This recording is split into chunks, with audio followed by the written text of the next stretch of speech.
Voici comment remédier et interpréter l'équilibre financier de trois situations si le besoin en fonds de roulement est égal, supérieur ou inférieur au fonds de roulement.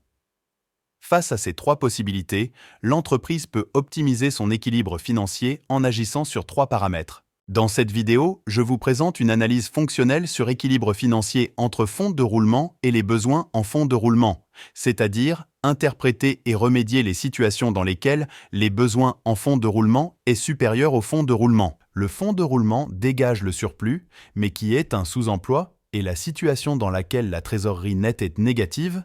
Alors, pour la meilleure compréhension, restez jusqu'à la fin de la vidéo.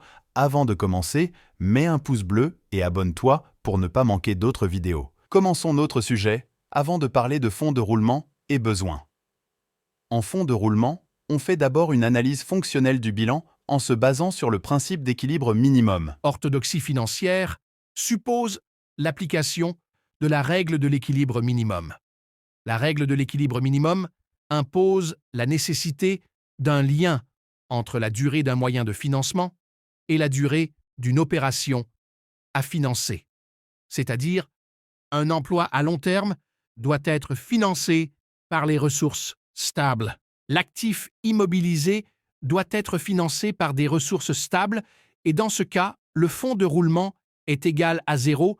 Les besoins à financer du cycle d'exploitation doivent alors être intégralement couverts par les ressources provenant du cycle d'exploitation et dans ce cas, le besoin en fonds de roulement est égal à zéro. Et on suppose le besoin en fonds de roulement également à zéro. On appelle cette situation dans laquelle la trésorerie est nulle, l'équilibre financier optimum. Alors, si cela n'est pas le cas, deux possibilités se présentent comme suit, soit le besoin en fonds de roulement supérieur ou inférieur au fonds de roulement. Avant de remédier et interpréter ces trois situations, voici comment se calcule le fonds de roulement et les besoins en fonds de roulement. 1. Le fonds de roulement, c'est la différence entre les ressources durables et les emplois stables, et il doit être supérieur à zéro. Ces surplus de ressources stables sur les immobilisations brutes constituent le fonds de roulement net. Il représente une marge de sécurité et mesure l'aptitude de l'entreprise à financer les besoins financiers liés à l'activité de son cycle d'exploitation, représente également une réserve de ressources stables. Pour ceux qui veulent comprendre très bien, c'est quoi les emplois stables et les ressources durables, je vous laisse un lien en dessous de la vidéo qui détaille en profondeur de ces concepts du bilan. Cliquez sur le lien et apprenez plus sur le bilan.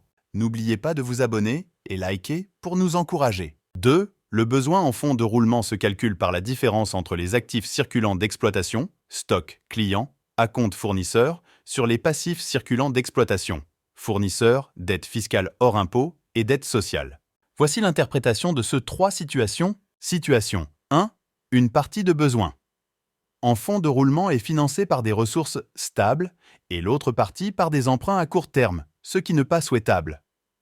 Alors, comment remédier? Il faudra augmenter les capitaux propres ou diminuer les immobilisations par la rotation des stocks, clients et fournisseurs. Situation 2. Une partie de l'actif immobilisé financé par un découvert bancaire. Ceci engendre une conséquence négative qui est un fort risque de dépendance financière. Comment remédier à cette situation?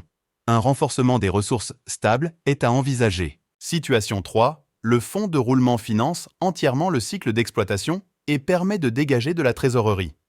Ce qui est souhaitable, mais il convient de s'assurer que cette trésorerie ne correspond pas à un sous-emploi des capitaux. Si oui, la trésorerie constitue un sous-emploi.